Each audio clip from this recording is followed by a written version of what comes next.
राधे राधे। आज हम अपने वीडियो में गीता के प्रथम अध्याय के महत्व और लाभ को जानेंगे।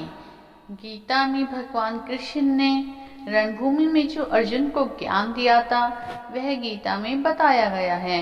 गीता में कुल 18 अध्याय हैं, उन सभी का अपना अपना महत्व है। आइए जानते हैं गीता के पहले अध्याय का महत्व। श्री गीता उपनिषदों का सार है। महाभारत युद्ध के समय रणभूमि में भगवान श्री कृष्ण ने अर्जुन को जो ज्ञान दिया था वह गीता में बताया गया है। गीता में ऐसी बहुत सी बातें बताई गई हैं जो मनुष्य के जीवन को आसान बनाती हैं। इतना ही नहीं, गीता पढ़ने पर मनुष्य को बहुत सी जानकारियां प्राप्त होती हैं। साथ ही हर अध्याय का नियमित पाठ करने का अपना लाभ और महत्व भी प्राप्त होता है। भगवान शिव ने देवी पार्वती को गीता के पहले अध्याय के पाठ का महत्व जो बताया है वह मैं आपके सामने प्रस्तुत करती हूँ। लेकिन गीता के पहले अध्याय के महत्व को जानने से पहले ये जान लीजिए श्रीमद् भागवत गीता के प्रथम अध्याय की खास बातें। गीता के पहले अध्याय का नाम अर्जुन विषाद योग है। इस अध्याय में कुरुक्षेत्र के मैदान में उपस्थित बंधुओं और संबंधियों को देखकर अर्जुन के मन में उठे विषाद और मन स्थिति का वर्णन किया गया है, जिसे संजय धृतराष्ट्र को बताते हैं। गीता के प्रथम अध्याय का महत्व। एक बार पार्वती जी ने पूछा, हे महादेव जी, किस ज्ञान के बल पर संसार के सब लोग आपको शिव कहकर पूछते हैं?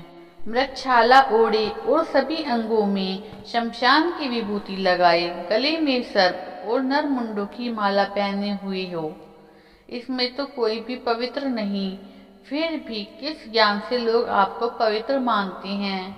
तब महादेव जी ने उत्तर दिया, हे प्रिय सुनो, मैं गीता ज्ञान को अपने हृदय में धारण करने से पवित्र माना जाता हूँ। इस ज्ञान से मुझे बाहर के कर्म भी नहीं व्याप्त थे। तब पार्वती जी ने कहा कि भगवान, जिस गीता ज्ञान की आपने ऐसी स्तुति करते हो, क्या उस ज्ञान को श्रवण करने से कोई कृतार्थ हुआ है? महादेव जी ने उत्तर देते हुए कहा कि इस ज्ञान को सुनकर बहुत से जीव कृतार्थ हुए हैं और आगे भी होंगे। मैं तुम्हें एक पुरातन कथा सुनाता हूँ, तुम सुनो। एक समय पाताल लोक में शेषनाग की शैया पर श्री नारायण जी आंख मूंदकर आनंद में मग्न थे।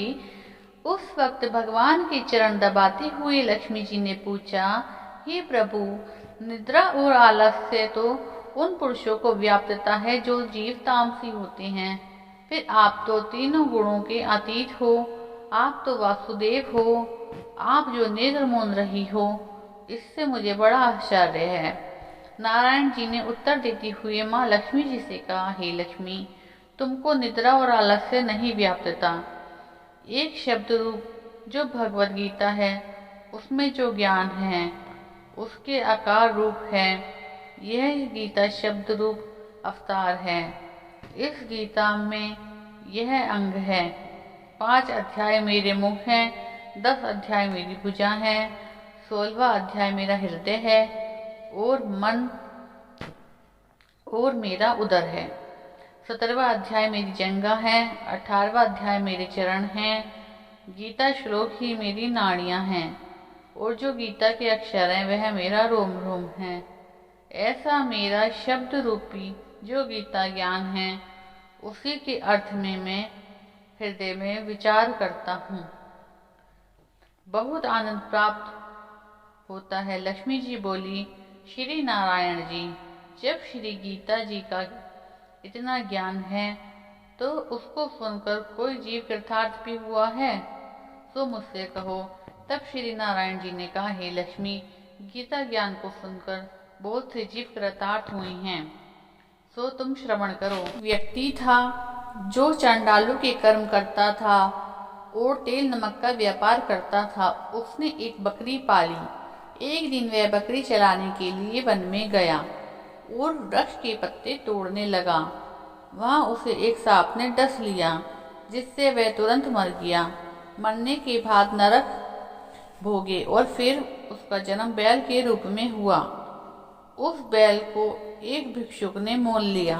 वह भिक्षुक उस पर चढ़कर सारे दिन मांगता था और कुछ भिक्षा मांग कर लाता वह उसे अपने परिवार के साथ मिलकर खाता और बैल सारी रात द्वार पर खड़ा रहता।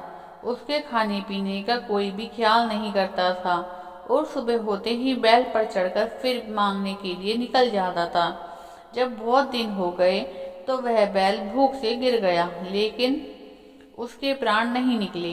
नगर के लोगों ने देखा और उस बैल को कोई तीर्थ का फल दे, कोई व्रत का फल दे, तब भी उस बैल के प्राण नहीं छूटे। एक दिन गणिका आई।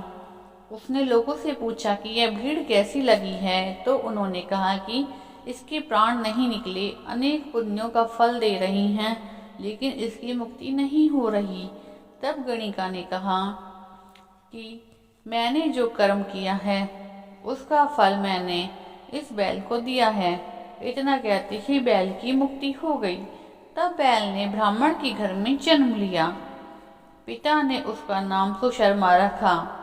उसके पिता ने उसे पढ़ाया लिखाया। उसको अपने पिछले जन्म की सुध थी। उसने एक दिन मन में विचार किया, जिस गणिका ने मुझे बैल की योनि से छुड़ाया है उसका दर्शन करूं। विप्र चलते चलते गणिका के घर गया और कहा, आप मुझे पहचानती हैं? गणिका बोली, मैं नहीं जानती, तुम कौन हो? तब उसने कहा कि मैं वही बैल हूँ जिसको आपने अपने पुण्य दिए थे।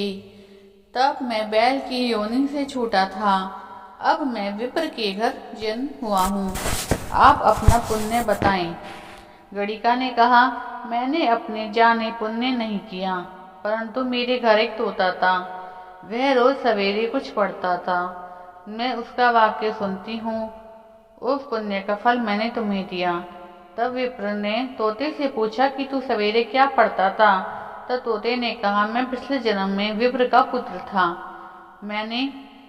मेरे पिता ने मुझे गीता का पहले अध्याय का पाठ सुनाया करते थे।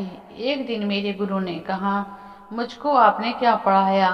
तब गुरुजी ने श्राप दिया कि तू तोता बन जा। इसके बाद से मैं तोता बन गया। एक दिन बहेलिये ने मुझे पकड़ लिया और विप्र ने मुझे मोल ले लिया। वह विप्र भी अपने पुत्र को गीता का पाठ सिखाया करता था। तब मैंने भी ये पाठ सीख लिया। उस दिन विप्र के घर में चोर घुस गए। उन्हें धन तो प्राप्त नहीं हुआ, लेकिन वह मेरा पिंजरा उठा ले आए। उनकी यह गणिका मित्र थी। वह मुझे उसके पास ले आए। सो मैं नित्य प्रातः गीता जी के पहले अध्याय का पाठ करता हूँ, जिसे यह गणिका सुनती थी, पर इस गणिका को समझ में नहीं आती थी जो मैं पढ़ता हूँ। वही इस गणिका ने तेरे निमित्त दिया था। वह श्री गीता जी के पहले अध्याय का फल था। तब विप्र ने कहा कि तोते तू भी विप्र है, मेरे आशीर्वाद से तेरा कल्याण हो। सो हे लक्ष्मी। विप्र के इतना कहते ही वह तोता भी मुक्ति को प्राप्त हो गया। तब गणिका ने बुरे कर्म छोड़े, पहले कर्म ग्रहण किए और नित्य स्नान करके श्री गीता जी के पहले अध्याय का पाठ करना शुरू कर दिया, जिससे उसकी भी मुक्ति हो गई। ऐसा गीता के पहले अध्याय का महत्व और फल है। इसे नित्य ही श्रवण करना चाहिए। बंधुओं, कमेंट्स में राधे राधे लिखना ना भूलें।